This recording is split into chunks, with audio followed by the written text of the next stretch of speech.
Hey friends, welcome to the hand cannon tutorial, and today we are going to be learning how to fold this. And as you can see, it is the same as the one I'm holding right here, but we're not learning the hand version. However, if you'd like to try that, I do have the crease pattern available as it is connected to the regulator. So let me show that really quick so you can kind of understand the backstory.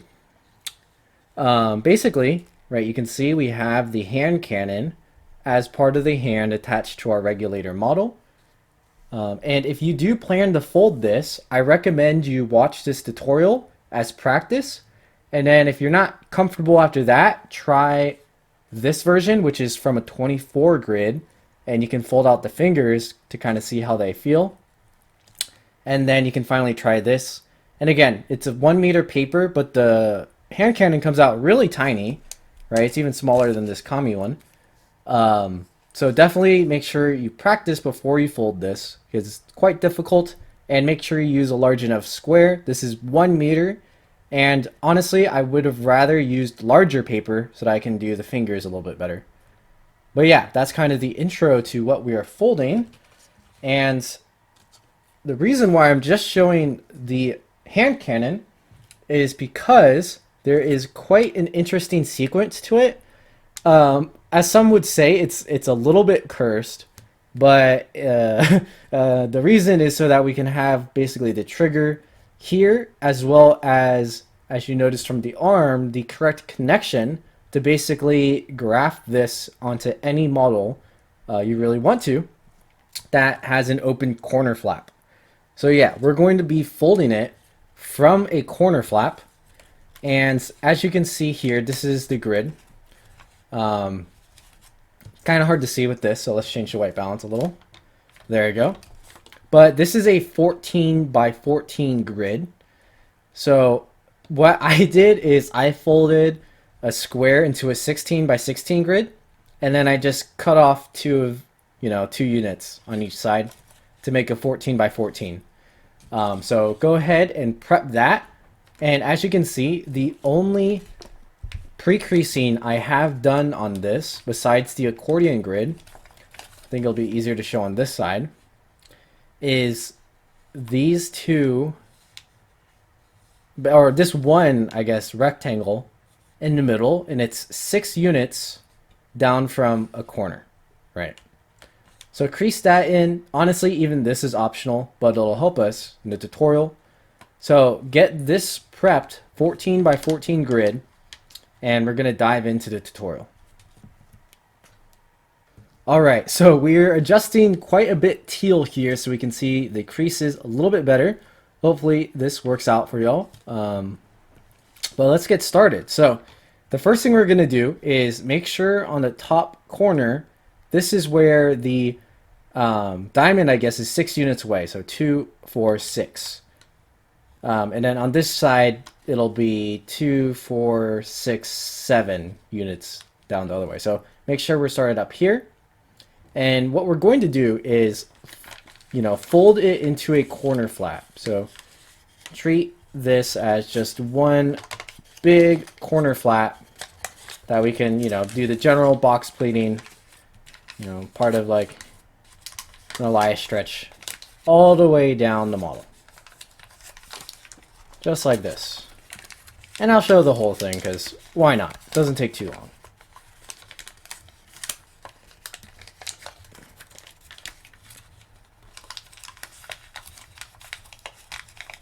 But yeah, the reason why it's going to be in this corner flap is because as I was practicing getting a sequence to fold the regulator, the easiest way to do it with the crazy partials transitions was to have what was one partial 1/28 to basically fold into a flap like this first, get the transitions done, and then work the fingers and the gun from here.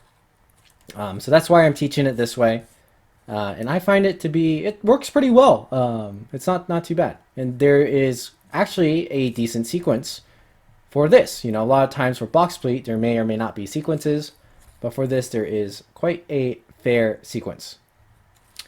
So once you have your corner flap like this, the first thing we're going to do is we're going to sink this corner down, or I guess we're reverse folding it, into the pleats like this.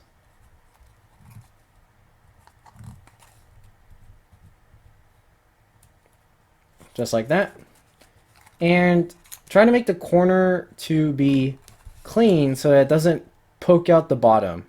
If it pokes out the bottom, the barrel kind of loses its cool effect. But that can be fixed later.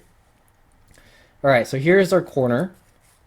The next step is we're going to open up the flaps a little bit, and you see this, you know, point right here. I guess this is like the second ridge here. It's not really ridge, but the pleat on the diagonal. We're going to want to squash fold it down, but don't squash fold the first one, just the second one basically, which you'll have to do a little bit between the layers, but it's not too difficult, right? It'll be just like this.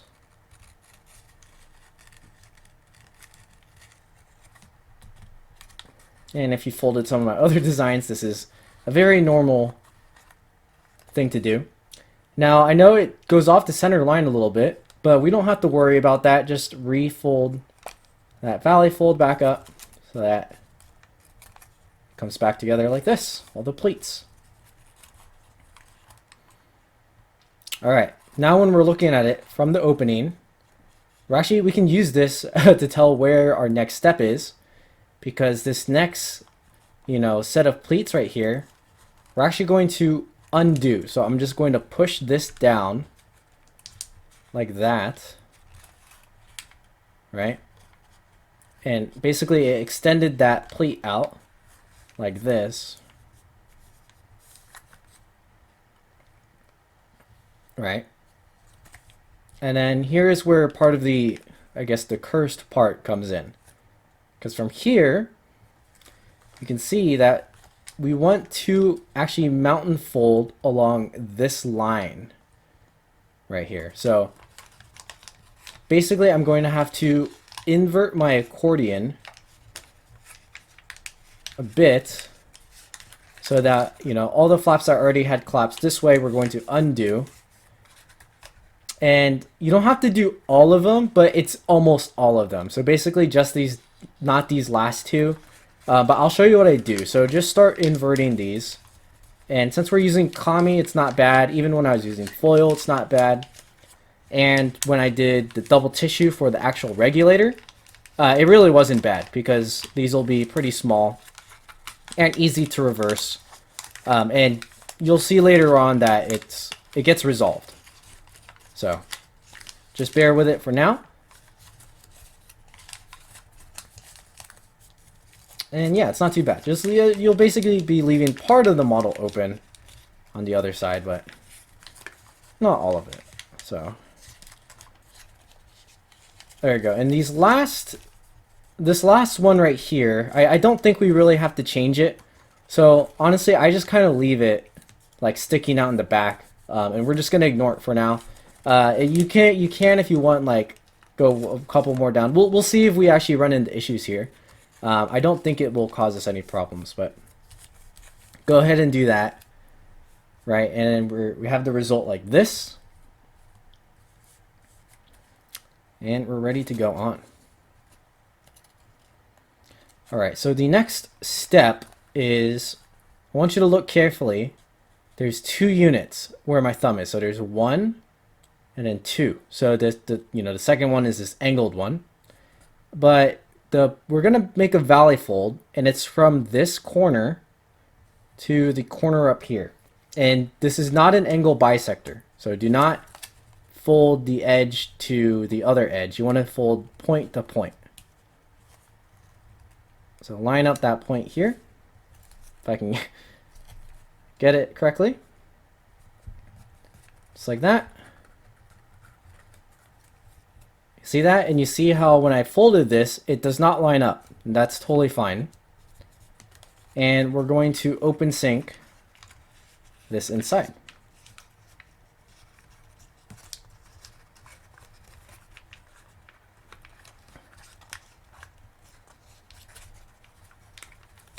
Just like that. Pretty easy open sync. Just like that. And the next step is going to use our pre-creases that we made. So if we look in here, you might not be able to see it too easily on camera until I pop it open, but you can actually see our pre-creases. And so now you can really see it. It's right here. And then we have the rest of the diamonds on the other side like that. That's our pre-creases. And the way we're going to collapse these, they're kind of like mini Elias stretches. So you can do one at a time, but I kind of like to do both at a time. Because what this creates is a pleat right here. So this unit that lines up, you can see I mountain folded it already. We can mountain fold like that, right, on both sides. It's going to form a pleat using this diamond. And so if I can visualize it, basically this will come forward like that. And then on the bottom is what allows it to do that. So how I like to collapse this is I actually fold. So these are the two pleats that are involved. I actually hold them in my hands like this. And I slowly inch towards the bottom part of the diamond. And that way I can grab the center point that forms right here. And you can see when I grab it, it closes these parts of the diamonds right here. And the other part will collapse down once we finish the transition, which now that I have this point, I'm just going to pull it back, right, just a little bit, basically to make it touch here. And that allows the two, I guess, flaps now right here to collapse in like so. Right. So I'll kind of show that one more time. A little bit. Because we're going to do one more after this. So I'm going to show it again. Right. So I grab the pleats. It forms this corner. So I pull the corner, which then collapses the rest of the diamonds on this side. And then I pull this towards me to get the other flaps to collapse. And it collapses nicely like this. And you can already see, you know, this is like basically the front of the gun. It's pretty much done. But we're going to still focus on the underside. And so this corner we made, right, this is the point we made. Now that it's collapsed, we're actually going to push it to the other side. So we kind of like reverse fold it to the front.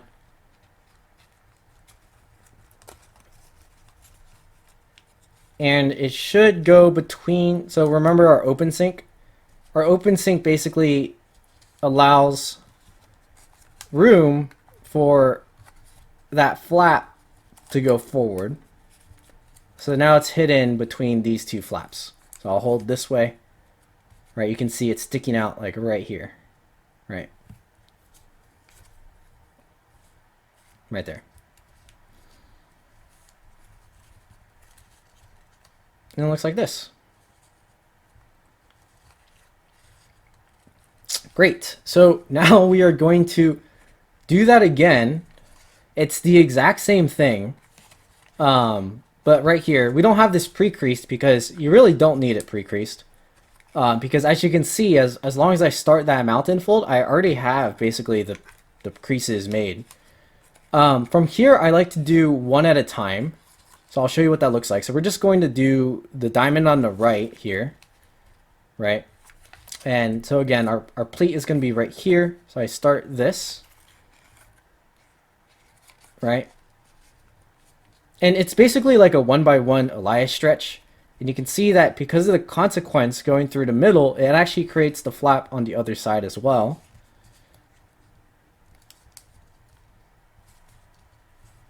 Like that. Right? However, we aren't done because we need the center flap to form the trigger. So we did one, and basically we did it on the right side, so the right side's done. But now we need to open it back up in the middle to finish the left side. So open it up. So here's the diamond on the right. This would be the middle flap where our trigger is going to come from. And then over here, I'm going to pop up right there, that mountain fold on the grid line. And we can create our next diamond. And so I kind of do the process the exact same way. You know, I start with the pleats over here, I pinch it forwards, and if I can't get it exactly, since I already have the other diamond in place, I can do the same technique where I grab the middle point, like that, and I pull it towards me, while closing the other two flaps.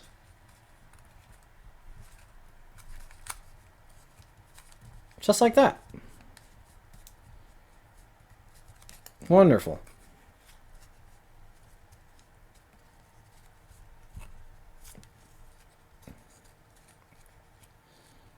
There we go. And you can see it is right in there. Just like that. And this time, I think we can leave it right here for now. We won't mess with it. I can't remember if we push it forward, but I don't think we do, to turn into the trigger. But we have our flaps now that we wanted, which are these two flaps. So the next step is to correct the grid so that it can go back into this corner flap. So we're going to do that next. All right, so to start correcting the grid, we're going to do some closed sinks, but these are pretty fun. So let's start on this side of the gun. And what I'm going to do is I'm just going to open up this flap just a little bit. And then I'm going to grab two pleats. So here's 1 and 2. And these are the outer pleats. Right? So I'm going to grab them so you can see where I'm operating. And right, and if I pull down a little bit, you can see the pleats, right? Basically, we're going to make a valley fold here, and then a valley fold here. So it's kind of like we're reverse folding this corner down, and it's just 45 degrees. So you know it fits along the grid lines pretty nicely. So try to get it precise. It'll make your hand cannon happier later on. So we can see like that, and we did both of them together just like that. But then for now we're actually going to separate these layers, right? So I separated two reverse folds so that they're kind of on their own now. You know, they're just kind of like that. All right, and then now, right, we have these two pleats done. And then there's one more before we get to the middle. This one's a little bit different because we're going to pull it to the side. And actually, let's unfold our let's unfold these really quick. Let's unfold them. Just out of the way. We have our third pleat right here. We're going to open up towards the top, right? And it's not really like a reverse fold, but it's basically the same thing, where we're pushing that corner down, increasing it like that. So it kind of like reverse folds down. Just like that. And from here, let's actually start the close sinks, because I think it'll make more sense. So now that we have that done, right, we can actually close sink this flap down. And the way I like to do it is I go from the edge out here and I just gently push to invert the grid first. And then it makes it easier when it gets to the closed part to just push it through, maintaining that reverse fold we did, which makes it a close sync, right? And it'll look something like this.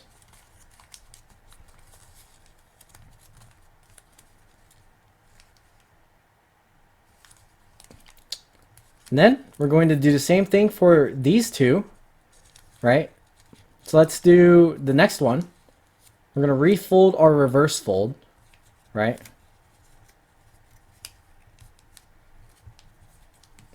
Let's crease it a little bit. And we're going to close sync this flap.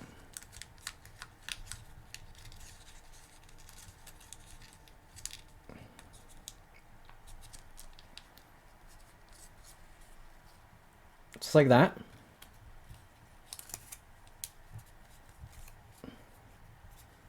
And then we have one more, which is our,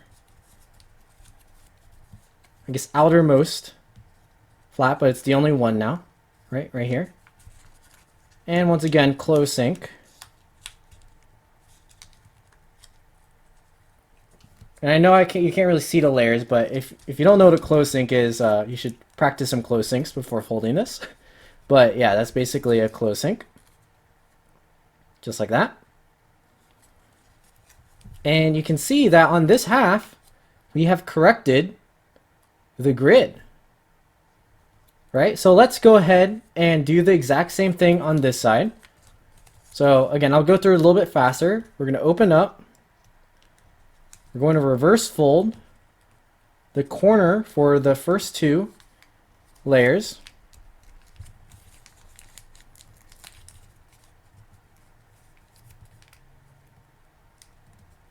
Like that.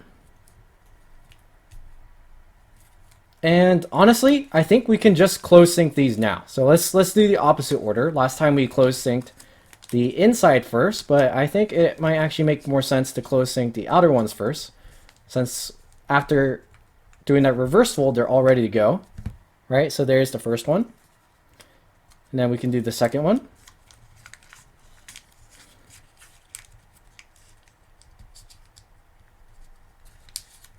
Like that. And then now we have our center flap, which again, this one we do a little bit differently. We open it out a little bit to reverse fold this flap down. But since parts of the grids are now corrected, it's a little bit harder to fidget with it, but just get that pre-creased. And then from there, just close sync that one as well. Let's push it in. And it's a pretty satisfying close sync because it's a very easy one. But I love like it just kind of clicks together. Now we just have to redo our, our accordion grid here, which we've done in the past. Basically what we started with. And then boom, that's our base. That's it. This is what it will look like when you collapse it, say on the hand of the regulator or any other model that features this same hand cannon. But yeah, now we're going to shape it, and I'll show you some of the shaping details because it makes use of this really rare, weird structure I used for the, the center area of the gun, the frame. But yeah, let's get to that. All right, we switched lenses and white balances again so that we can show the shaping, which it's going to be very small details. So hopefully this zoom will be enough to show, and hopefully it stays in focus. So the first thing we're going to do is do some details on the barrel. And so I'm going to flip our hand cannon upside down like this. And we're going to open up the front flap just a little bit. And we're going to take the top layer, only the top layer here, and we're going to fold it basically 1/3 on the barrel. And I know people don't really like thirds, but it doesn't really have to be exact. But, you know, one easy way to see it is if the flap that you create is the same size as the bottom. But even if you don't get that, you know, just make both sides the same length. So I'll show here. And then in this corner, there's going to be a small transition, and it should be two 45-degree angles that will basically allow this flap to close and crease while you fold this third. And I know it's kind of hard to see with this lighting, so hopefully we can.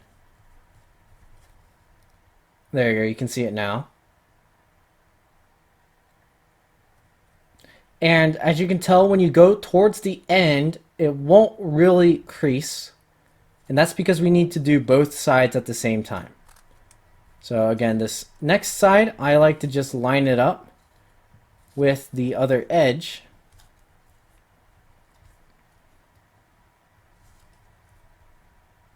Like that.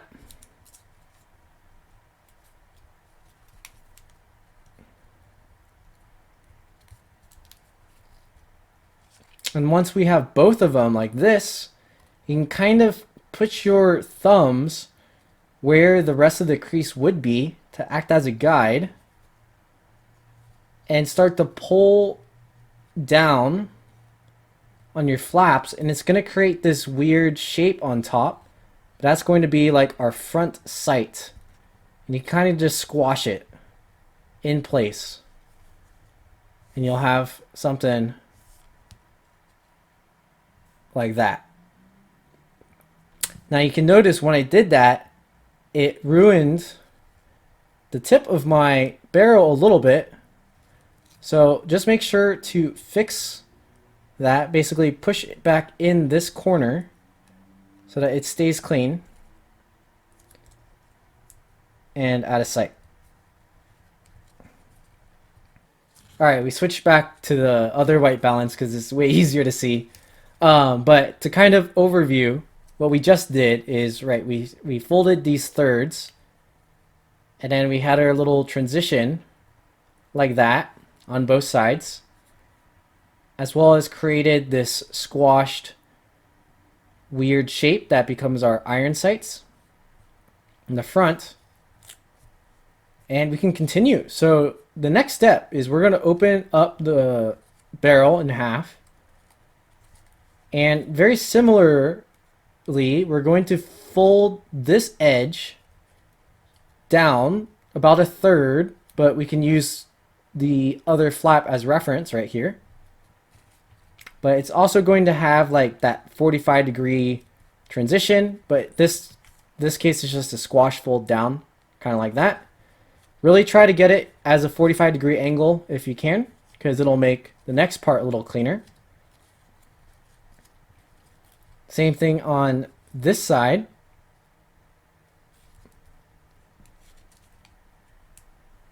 I like to start folding here.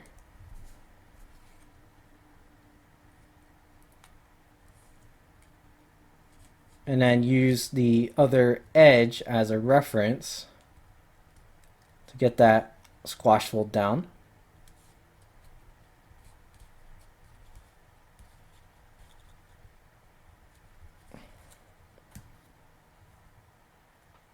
All right. And close this back up. And our next step is also very similar. Now we're now going to grab this big flap here. And since we have that transition right here, we can mount, or we can valley fold this one down using that joint created by the transition as our reference point. And then again, creating the same, squash fold transition here, which will become our other iron sights. Now this one, don't squash it as a 45-degree angle. Well, you can if you want, but stylistically, I like to let it continue to the corner right there. So it's kind of at an angle before squashing down. And that's just because I like the location or the placement of this shape. And it's going to be like you can either think of it as the hammer or as the rear iron sights. And we're going to do the same thing on the other side. I'll show it a little bit faster. Just going to find the transition, valley fold down, using it as a reference. Like that. And then squash to the corner to let it lie flat. And ideally these two are in line, but sometimes it's a little bit off. But that's okay.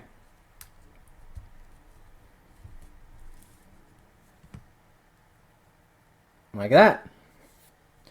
And there we go. It's part of the details there. All right, the next step is we're actually going to look at the bottom again. And if I open up here, you can see we have our flap right here, right? This is our middle flap. Let me get it in focus.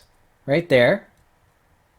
Right? And this is what we used earlier to, create these two flaps. You can see that currently it's, I don't know what shape to call this, but we have two, we have like a couple flaps like right here, this V that I'm showing right here, this. We want to reverse fold this down to the other side like that. And we're also going to do the same thing on the other side. And you'll see that this is what creates the trigger out of that middle flap.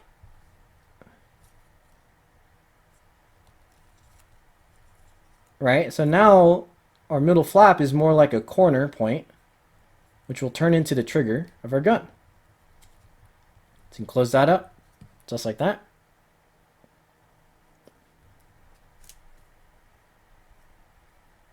All right, and keep this handy because we're going to be messing around here a little bit for the next step, which is like kind of a little bit all at once.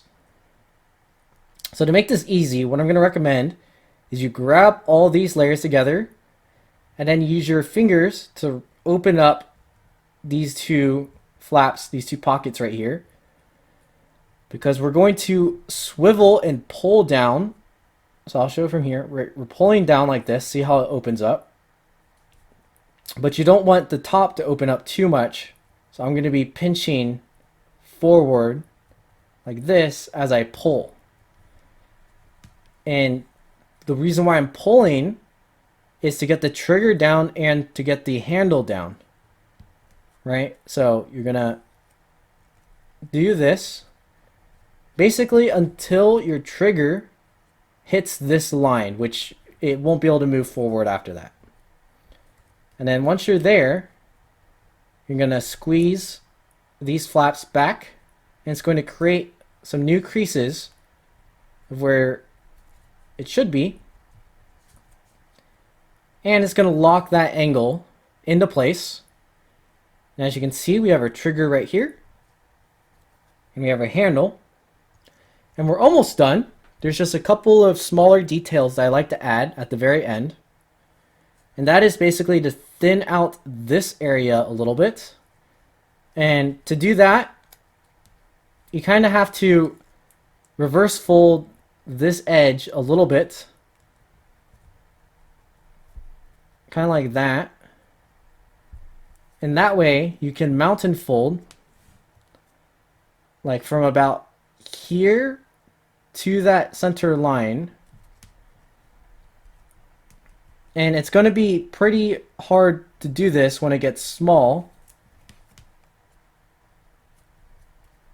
It's even a little bit difficult with this size of paper, right? But it's just going to open up the trigger a little bit more. And I know that's not very clean on this paper, but for yours, you know, you can take some more time to get it a little bit cleaner than what I'm doing. But you know, that's the basic concept to really get that trigger to stand out. And it also just helps the shape of the gun. Like that. And then for the handle, I just take the outside most layer. Actually, I take the two most outside layers and I fold them again a third. And it kind of just creates a texture for the, you know, the pistol grip. So that it's not just like a plain handle. That'd be kind of boring. And you know, you can kind of swivel towards the top to get it to lie flat here. Right. Something like that. And then you can do the same thing on the other side.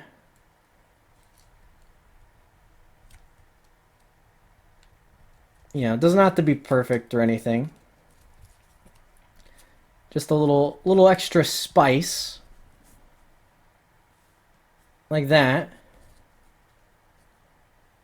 And now the very last thing is, you might be thinking, hey, that handle looks pretty long. Looks a little too long. And you would be correct, actually. For this one, the handle edge is actually on a 13 grid, right? And if you remember, we folded a 14 grid.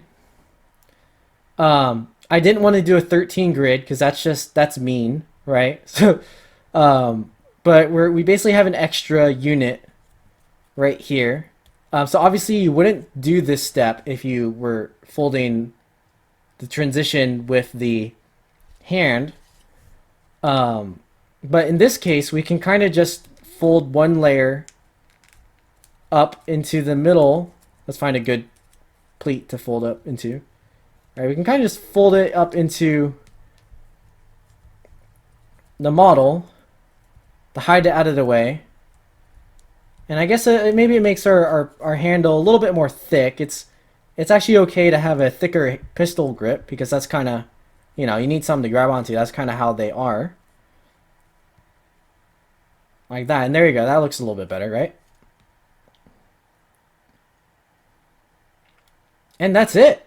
Now we're all done. That is our hand cannon. Right? So it's not a very hard thing to do, but it's nice to know how to shape one of these and how to fold it in sequence before you know, fold it into the regulator model or even just the hand, right? Which by itself, this being from a 24 grid, is fairly complex, you know, on its own, especially with the fingers and a thumb. And you can kind of see some of the details I made. And if for your information, the hand with the fingers, it's the same transition I used for the samurai sword, where the handle of the sword basically becomes the handle of the gun. Right, but then since we had this pivot area right here, that's how it forms into the shape that it is, just like here. And you can see that we can even do this kind of texture thing, right? It's like right here. I didn't quite do it as much on this side, but I think you get the point. And then on the 24 grid version, you can see that we have the transition units to go into, in this case, this would be 12ths, right? Instead of 24ths. Except there's a little extra here. But yeah, forget about that part. But yeah, that is the tutorial for the hand cannon. You know, even if you just fold the hand cannon, I think it's pretty cool as a standalone model. But if you decide to use it either in the regulator or in one of your own designs, I think that would be pretty cool. You know, you can, it's very graftable. It's super easy to graft onto things. But yeah, that's it for this tutorial. I hope you guys enjoyed. Don't forget to tag me if you fold this model. I'd love to see what you guys do with this model, or even just different renditions of it. You know, it's got a cool color change here, so maybe we can get some pretty creative color combos. You know, as we say, the gun skins. But yeah, I hope you guys really enjoyed. Drop a like and subscribe if you like this tutorial, and I'll be sure to make more just like it. But yeah, thank you for watching, and I will see you in the next tutorial. All this origami, all this origami, all this origami got me going kamikaze now.